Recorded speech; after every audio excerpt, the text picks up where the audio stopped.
ఓం నమ శివాయ శ్రీ మాత్రే నమ. ఓం శ్రీ సాయిరామ్. అందరికీ నమస్కారం అండి. ఈ రాశి వారికి ఈరోజు మీకు ఒక ముఖ్యమైన విషయాన్ని మేము చెప్పాలనుకుంటున్నాము. మరియు రాబోయే 24 గంటల్లో మీ అందరి జీవితంలో ఈ 4 విషయాలు నిజమై తీరుతాయి. ఈ విషయం మీకు వీడియోని శ్రద్ధగా పూర్తిగా చూస్తేనే తెలుస్తుంది. అవును, అంతకన్నా ముందు ఎంతమంది అమ్మవారికి అనగా మాతార నిజమైన భక్తులు ఉన్నారో వారందరూ కూడా తప్పకుండా మా ఛానల్ని లైక్ చేయండి. అలాగే కామెంట్ సెక్షన్లో కూడా నిజమైన మనసు నిజమైన హృదయభావంతో 3 సార్లు జై హనుమాన్ అని చెప్పి తప్పకుండా కామెంట్ చేయండి. ఇంకా మీరు అప్రమత్తంగా ఉండాలి. ఎందుకంటే శనిదేవుడు మీకోసం 5 ప్రత్యేక సందేశాలను పంపాడు. వాటిని విన్న తర్వాత మీ మనసు కూడా కలత చెందవచ్చు. ఎందుకంటే గత 7 జన్మలలో ఎన్నడూ జరగనిది 24 గంటల్లో జరగబోతుంది. కాబట్టి దేవుడి దగ్గర ఆలస్యం ఉండొచ్చు, కానీ అన్యాయం అయితే ఉండదు. మరియు రాబోయే 24 గంటల్లో 7 పెద్ద గొప్ప బహుమతులు మీకోసం ఎదురు చూస్తున్నాయి. ఎందుకంటే శనిదేవుడు తన నిర్ణయాన్ని ప్రకటించారు. అలాగే మిమ్మల్ని ఏడిపించిన వారు, మీకు బాధ కలిగించిన వారు ఇప్పుడు మీ పాదాల దగ్గరే ఉంటారు. పశ్చాత్తాప అగ్నిలో కాలిపోతుంటారు. మీరు ఇప్పటి వరకు చాలా బాధలు పడ్డారు. చాలాసార్లు మీ బాధ ముందు చేతులు చాపాల్సి వచ్చింది. ఏమాత్రం హోదా లేని వ్యక్తులు కూడా మిమ్మల్ని కించపరచాలని మొదలుపెట్టారు. కానీ ఇప్పుడు అలా జరగదు. ఎందుకంటే సమయం బాగా లేనప్పుడు గ్రహాలు మరియు నక్షత్రాలు కూడా ప్రతికూలంగా ఉన్నప్పుడు అటువంటి సంఘటనలు అయితే జరుగుతాయి. కానీ ఇప్పుడు సమయం మీకు అనుకూలంగా వచ్చింది. శనిదేవుడు ఇచ్చిన 3 ముఖ్యమైన సందేశాలలో అత్యంత ప్రభావవంతమైన విషయాలు కూడా బయటపడతాయి. అనేక సంవత్సరాలు మీ జీవితంలోకి ప్రవేశించబోతున్నాయి. మరియు అవి సాధారణమైనవి కావు. గత 7 జన్మలలో కూడా మీకు లభించని బహుమతులని చెప్పుకోవచ్చు. స్నేహితులారా, మీరు ఒక విషయం మాత్రమే చెప్పాలనుకుంటున్నాను. అత్యంత ముఖ్యమైన వీడియోను మీరు ఒంటరిగానే చూడండి. ఎవరితోనూ కూడా దీని గురించి చర్చించవద్దు. ఎందుకంటే మీకు మన వాళ్ళ దృష్టికి తగులుతుంది. అందుకే గోడలు కూడా చెవులు ఉంటాయని చెప్పి నిజం కదా. ఈ వీడియోలో నేను మీకు రహస్యంగా నష్టం కలిగిస్తున్న ఆ గొప్ప శత్రువు కూడా వెల్లడించబోతున్నాను. అతను మీ పైన చెడు ప్రయోగాలు చేస్తున్నాడు అనే విధంగా మీ జీవితంలో దాగి ఉన్నటువంటి నిజమైన సహచారాన్ని కూడా నేను చెప్తాను. మీ జీవితంలోకి ఏ సంతోషాలు రాబోతున్నాయో కూడా వివరంగా చెప్తాను. అయితే స్నేహితులారా, అప్రమత్తంగా ఉండండి. ఎందుకంటే హనుమంతుడు సందేశాల్లో ఒక భయంకరమైన సంక్షోభం, ఒక ప్రచండ కాలం మరియు ఒక లోతైన ప్రమాదం కూడా బయటపడింది. మీ జీవితంలోని సంతోషాలను తలుపు తట్టినప్పుడల్లా, అంతా బాగానే జరుగుతున్నప్పుడల్లా కూడా అకస్మాత్తుగా ఏదో తెలియని విపత్తు వచ్చి అంతా చెడగొట్టేస్తుంది. మరి ఈసారి కూడా అలాంటిది జరగబోతుంది. కాబట్టి మీరు ముందే జాగ్రత్త పడి శనిదేవుడిని మరియు హనుమంతుని ప్రసన్నం చేసుకుంటే ఆ సంఘటన తొలగిపోవచ్చు, ఆ శుభం ఆగిపోవచ్చు. కాబట్టి మీరు ఎలా అప్రమత్తంగా ఉండాలి అనే విషయాన్ని కూడా మీరు చెప్తాను. ఇది చాలా ముఖ్యమైన సమాచారం. బహుశా మీరు ఇంతకుముందుకి ఇలాంటి విషయాన్ని విని ఉండరు. నేను మీకు చెప్పేది ఏంటంటే, రాబోయే 24 గంటల్లో ఒక భయంకరమైన సంఘటన కనిపిస్తుంది.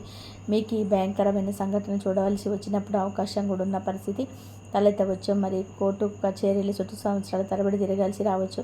సమాజంలో మీ ప్రతిష్టకు భంగం కలగవచ్చు. మీ ప్రాంతం అంతా కూడా చెడ్డ పేరు రావచ్చు.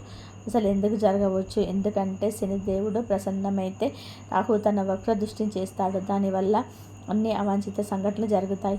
అందుకే స్నేహితులారా, ఈ కోర్టు సంరక్షణ నుంచి కాపాడుకోవడానికి మీరు జాగ్రత్త వహించాలి. ఏమి చేయాలి, మరి దాని నుంచి ఎలా తప్పించుకోవచ్చు, అన్ని విషయాలను నేను నేర్పరచుకుంటాను. నేను మీకు స్పష్టం చేయాలనుకుంటున్నాను. ఈ రాబోయే 24 గంటల్లో 3 విషయాలపై ప్రత్యేక శ్రద్ధ వహించాలి. ఆ 3 విషయాలు ఏంటంటే ఇప్పుడే చెప్తాను. మొదటి విషయం ఏమిటంటే, బయట వ్యక్తిని నమ్మడం పర్వాలేదు, కానీ ఇప్పుడు మీ సొంత వ్యక్తిని నమ్మడం ప్రమాదకరం. ఎవరో తెలియని వ్యక్తి ఏనుగు ఆకాశంలో ఎగురుతుందని చెప్తే నమ్మండి, కానీ మీ సొంత వ్యక్తి పక్షి ఎగురుతుందని చెప్పినా కూడా నమ్మకండి. నేను ఇలా ఎందుకు చెప్తున్నాను అంటే, మీ దగ్గర ఉండి కూడా మీ సంపదను మరియు ఆస్తిని స్వాధీనం చేసుకోవాలని కూడా వ్యక్తి ఎవరో ఉన్నారు. మీ కష్టార్జితాన్ని లాక్కోవడానికి చూస్తున్న వ్యక్తి ఎవరో ఉన్నారు. అందుకే ఈ 24 గంటల్లో మీ సొంత వారిని ఎవరిని నమ్మకండి. అది మీ సోదరుడు, సోదరి లేదా మరెవరో అయినా బంధువు కావచ్చు. నేను మీకు చెప్పాలనుకుంటున్నాను. మీ జీవితాన్ని మెరుగుపరచుకోవాలనుకుంటే ఈ వీడియోని పూర్తిగా చూడండి. ఎందుకంటే ఇది కేవలం 1 రోజు లేదా 2 రోజులు కాదు, మీ మొత్తం జీవితాన్ని మీ దిశానిర్దేశం చేస్తుంది. మరి నేను చెప్పబోయే విషయాలు లెక్కించబోయే రాబోయే సంతోషాల గురించి ఎవరికి చెప్పకండి. ఏ బంధువుకు కాదు, ఏ మిత్రుడికి కాదు, ఏ సొంత వారికి కూడా కాదు. ఇది మీరు చేసే అతి పెద్ద తప్పు కావచ్చు. మీరు తరచుగా చిన్న విషయాన్ని అందరికి చెప్పేస్తారు. ఈ అలవాటును ఈరోజు వదిలేయండి. నేను చెప్పబోయేదంతా కూడా గోప్యంగా ఉంచండి. ఎందుకంటే ఇది మీరు అన్నీ ఎవరికైనా చెప్తే మీరు స్వయంగా నష్టాన్ని అనుభవించవలసి వస్తుంది. ఎంతటి గొప్ప సంతోషాలు రాబోతున్నాయంటే వాటిని తెలుసుకొని మీరు ఆశ్చర్యపోతారు. అందుకే చాలా అప్రమత్తంగా ఉండడం చాలా అవసరం. కాబట్టి నేను ఒక విషయం చెప్పాలనుకుంటున్నాను. కోపం అంటే ఆగ్రహం ఎప్పుడు ఎవరికీ విజయాన్ని అందించలేదు. శక్తిని కూడా శక్తిని ఎప్పుడు కూడా శాంతింపచేస్తారు. శివుడు కూడా తన భార్యను మాతను తల ఉంచి శాంతింపచేశాడు. ఎందుకంటే ఆమెలో కూడా చాలా తీవ్రమైన కోపం ఉంది. మాతా కాళీ స్వయంగా అపారమైన కోపాన్ని ప్రదంగా పరిగణింపబడుతుంది. శివుడు కూడా ఆమెకు శాంతపరచడానికి ఎప్పుడు తనను తాను తగ్గించుకున్నాడు. ఎందుకంటే మాత కోపం వల్ల మొత్తం విశ్వం నాశనం అవుతుందని ఆయనకు తెలుసు. అదేవిధంగా ఈ ఇంట్లో ఎవరైనా కోపంగా ఉంటే అది భర్త అయినా లేదంటే ఎవరైనా సరే వారిని ముందు మీరు ఎప్పుడు కోపంగా ప్రతిస్పందించవద్దు. ఎందుకంటే కోపంతో ఓడించలేము. దానివల్ల కేవలం వినాశనం మాత్రమే జరుగుతుంది. కొంచెం సంభాషణతో పరిష్కరించబడే విషయాలు సమయానికి వాటిని నియంత్రించలేకపోతే తీవ్రమైన సంఘర్షణ మారవచ్చు. అందుకే మీ ఇంట్లో ఎవరైనా ఆవేశంతో మాట్లాడుతుంటే ప్రశాంతంగా ఉండండి, తల వంచండి. ఆ క్షణంలో మీరు సరైన వారైనా కాకపోయినా సంయమనం అవసరం. వారి కోపం తగ్గినప్పుడు మీ విషయాన్ని స్పష్టం చేయవచ్చు. ఈ తెలివి రాబోయే 24 గంటల్లో మరింత అవసరం అవుతుంది. ఎందుకంటే ఇంట్లో ఒక సభ్యుడు తీవ్రంగా కోపానికి గురయ్యే పరిస్థితులు తలెత్తవచ్చు. ఆ సమయంలో మీరు కూడా ప్రతిస్పందనలో ఆవేశానికి లోనవుతే ఒక మహా వినాశనకరమైన పరిస్థితి ఏర్పడవచ్చు. మీరు ఓపిక వహిస్తే, తెలివిగా వ్యవహరిస్తే ఆ సంక్షోభం నుంచి తప్పించుకోవచ్చు. ఇంతకుముందు చెప్పినట్టుగా ఈ సమయంలో శనిదేవుణ్ణి మరియు హనుమంతుని మానసిక స్థితి చాలా అనుకూలంగా కనిపిస్తుంది. ఆయన మీపైన తన కృపను కురిపించడానికి సిద్ధంగా ఉన్నాడు. అటువంటి సమయంలో మీరు కొన్ని విషయాలను గుర్తుంచుకోవడం చాలా ముఖ్యం. ఏం జరగబోతుంది, మీరు ఎలాంటి జాగ్రత్తలు తీసుకోవాలి, మీకు ఎలాంటి బహుమతులు లభిస్తాయి, ఇవన్నీ కూడా శ్రద్ధగా వినండి. చూడండి, మన కర్మ ఫలితం ఈ జన్మలో లభిస్తుందని చెప్పి తలుచుకుంటాము. కానీ కర్మల ఫలితాలు తర్వాతి జన్మలో కూడా లభిస్తుంది. ఇది ఎందుకు జరుగుతుంది అంటే దీనికి సమాధానం కూడా లభిస్తుంది. కానీ అంతకుముందు రాబోయే 24 గంటల్లో మీకు జరగబోయే ముఖ్యమైన సంఘటనల గురించి కూడా తెలుసుకుందాం. మీ జీవితంలో మీకు బాగా కలిగించడానికి బాగా కారణమైన వారు మీ వారైనా సరే, పరులైనా ఇద్దరు వారు శనిదేవుని దృష్టిలో ఉన్నారు. మరి చెడు మంత్రాల ద్వారా లేదా మరేదైనా కుతంత్రాల ద్వారా మిమ్మల్ని ఇబ్బంది పెడుతున్న వారికి శనిదేవుడు స్వయంగా లెక్కలు తీర్చబోతున్నాడు. ఇప్పుడు మీరు ఆందోళన చెందాల్సిన అవసరం అయితే లేదు. తమ శత్రువుల చేత బాధపడుతున్న వారందరూ కూడా ఇప్పుడు నిశ్చింతంగా ఉండండి. మిమ్మల్ని తాకను కూడా తాకలేరు. అసూయ మరియు ఈర్ష్యతో మిమ్మల్ని వ్యతిరేకంగా పనిచేస్తున్న వారి ప్రయత్నాలన్నీ కూడా విఫలమవుతాయి. ఎందుకంటే ఈ సమయంలో శనిదేవుడు పూర్తిగా కృపాయుక్త స్థితిలో ఉన్నాడు. మీకు వ్యతిరేకంగా నిలబడిన వారికి శనిదేవుడే స్వయంగా సమాధానం ఇస్తాడు. ఇటువంటి పరిస్థితులలో ఒక చిన్న పరిహారం తప్పకుండా చేయండి. మీరు శత్రువుల వల్ల ఇబ్బంది పడుతూ ఉంటే ఒక హనుమాన్ ఆలయానికి వెళ్ళి అక్కడ పూజారితో మీకోసం నల్ల దారాన్ని ప్రత్యేకంగా సిద్ధం చేయమని చెప్పండి. అందులో హనుమాన్ సింధూరాన్ని పెట్టించి దానిని మీ మెడలో ధరించండి. అప్పుడు చూడండి, ఏ శత్రువు మీ వైపు కన్నెత్తి చూడలేరు. మరి ఈ రాబోయే 24 గంటల్లో ఒక అత్యంత గంభీరమైన పరిస్థితి తలెత్తవచ్చు. మీ చుట్టూ మృత్యువు తిరుగుతున్నా కానీ పరిహించే సమయం కూడా వస్తుంది. అవును, ఈరోజు ప్రమాదాలు లేదా ఏదైనా ఊహించని దుర్ఘటన జరిగే అవకాశం బలంగా ఉంది. అందుకే ప్రత్యేకంగా అప్రమత్తంగా పాటించండి. నీటిని జాగ్రత్తగా ఉండండి. మీరు నది, చెరువు లేదా స్విమ్మింగ్ పూల్ దగ్గరకు వెళ్తుంటే చాలా అప్రమత్తంగా ఉండండి. కరెంటు లేదా విద్యుత్ సంబంధించిన వస్తువులను కూడా దూరంగా ఉండండి. వాహనం నడుపుతున్నప్పుడు కూడా ప్రత్యేక శ్రద్ధ వహించండి. మరియు వేడి వస్తువుల నుంచి మీరు రక్షించుకోండి. రాహు ప్రభావవంతమైన స్థితిలో ఉన్నప్పుడు, మృత్యు దగ్గర ఉన్నప్పుడు ఈ రకమైన సంఘటనలు సాధారణమవుతాయి. అందుకే తర్వాతి 24 గంటలు మరియు పగలు చాలా అప్రమత్తంగా ఉండాలి. ఈ పరిస్థితుల నుండి ఎలా తప్పించుకోవాలి అనే ఉపాయాలు కూడా నేను చివరి భాగంలో చెప్తాను. కానీ గుర్తుపెట్టుకోండి, 24 గంటల్లో ప్రత్యేక జాగ్రత్తలు తప్పనిసరి. అదేవిధంగా ఈ రోజులలో మీ ఇంట్లో వివాదాలు వాతావరణం కూడా ఏర్పడవచ్చు. కుటుంబ కలహాలు, మనస్పర్ధలు లేక గొడవలు అకస్మాత్తుగా పెరగవచ్చు. అసలు ఇదంతా ఎందుకు జరుగుతుంది, దీనిని అర్థం చేసుకుందాం. శనిదేవుడు ఒక వ్యక్తిపై ప్రత్యేక కృప చూపించినప్పుడు, అనగా ఈ సమయంలో మీపై ఎప్పుడు మీ చుట్టూ ఉన్న వ్యక్తులపై రాహు ప్రభావం తీవ్రమవుతుంది.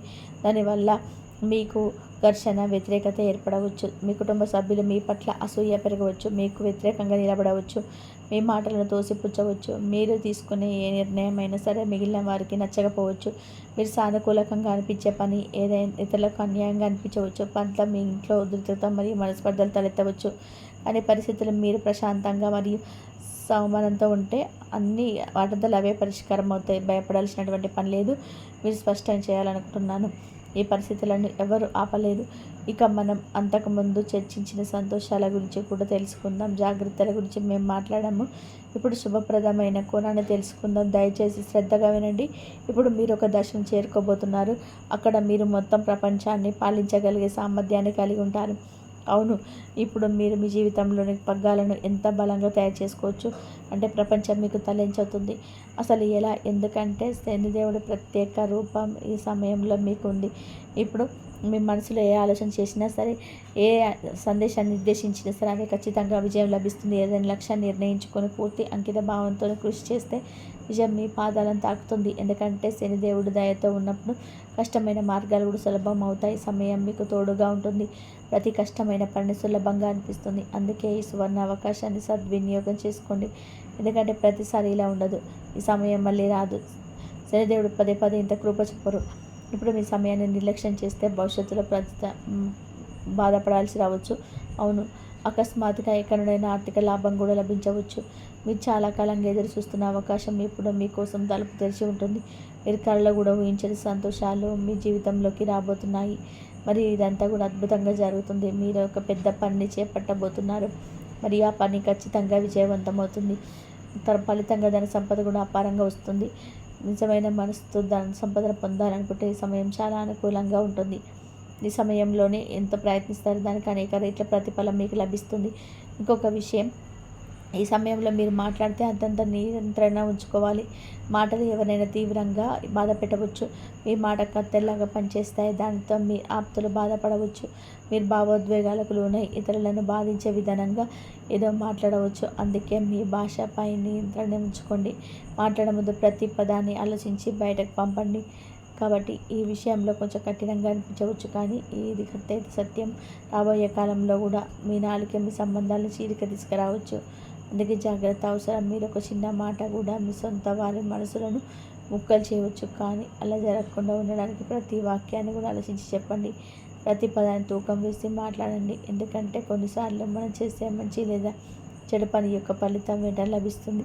ఎవరైనా అనుచితమైన పని చేస్తే వారికి అందే జన్మల శిక్ష లభిస్తే దాన్ని తక్షణ కర్మ ఫలితం అంటారు. ఎవరినైనా మోసం చేసి వారికి జన్మలను మోసం జరిగే అవకాశం ఉంటుంది.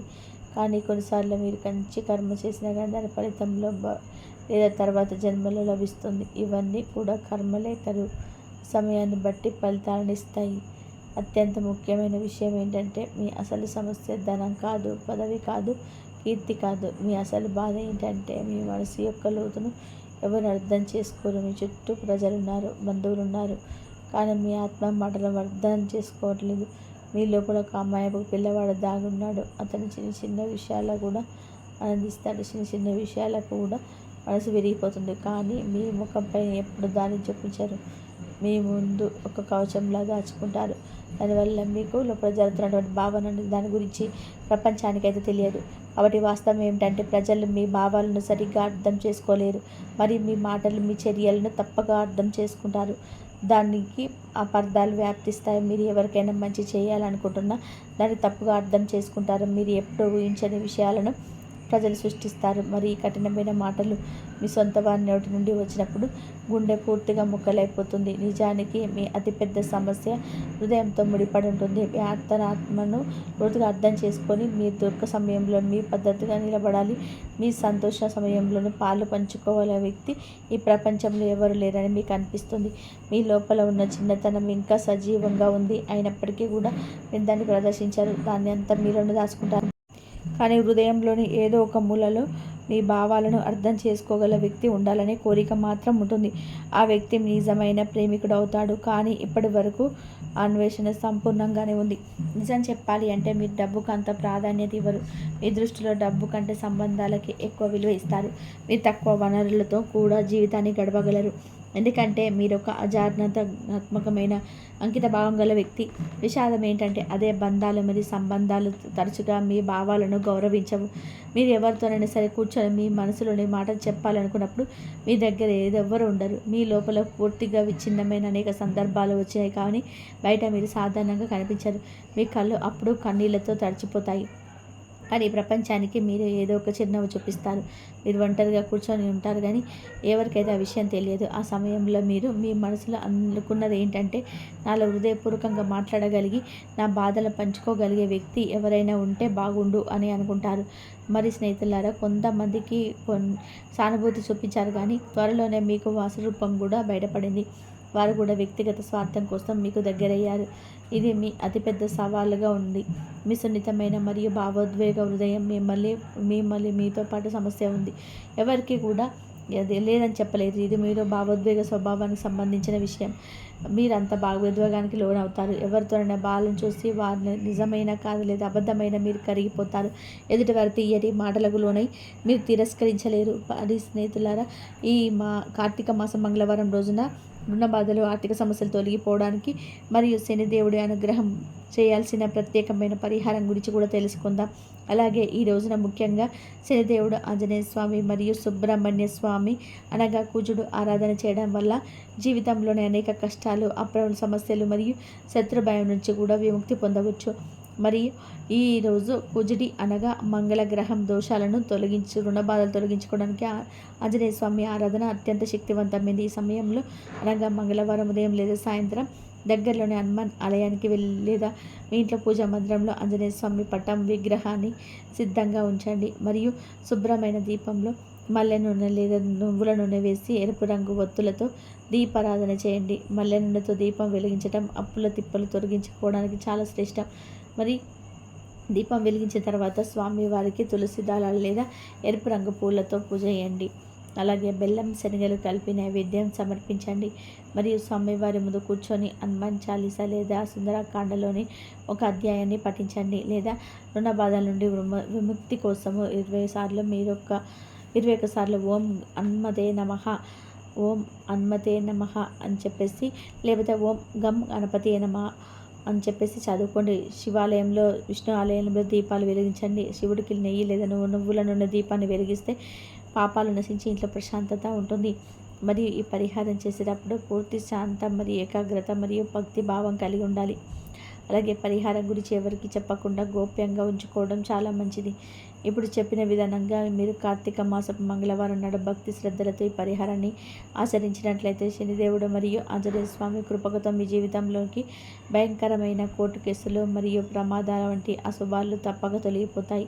ఆర్థికంగా స్థిరత్వం ఏర్పడుతుంది. ఈ దివ్యమైన పరిహారం యొక్క శక్తితో మీ జీవితంలోని అనుకోని అదృష్టం, అపారమైన ధనలాభం త్వరలోనే వచ్చి చేరుతాయి. కాబట్టి ఆ రాబోయే సంతోషాల కోసం సిద్ధంగా ఉండండి. మరియు స్నేహితులారా, ఈ రాశి వారు ఎప్పుడు శుభ సంతోషాలతో, ఆయురారోగ్యాలతో ఆనందంగా ఉండాలని మనస్ఫూర్తిగా కోరుకుంటున్నాము. ఈ వీడియో మీకు నచ్చినట్లయితే ఇలాంటి మరికొన్ని వీడియోల కోసం మా ఛానల్ని సబ్స్క్రైబ్ చేసి లైక్ చేయండి. ఈ వీడియో కనుక మీకు నచ్చినట్లయితే ప్లీజ్ జై శ్రీరామ్ అని చెప్పి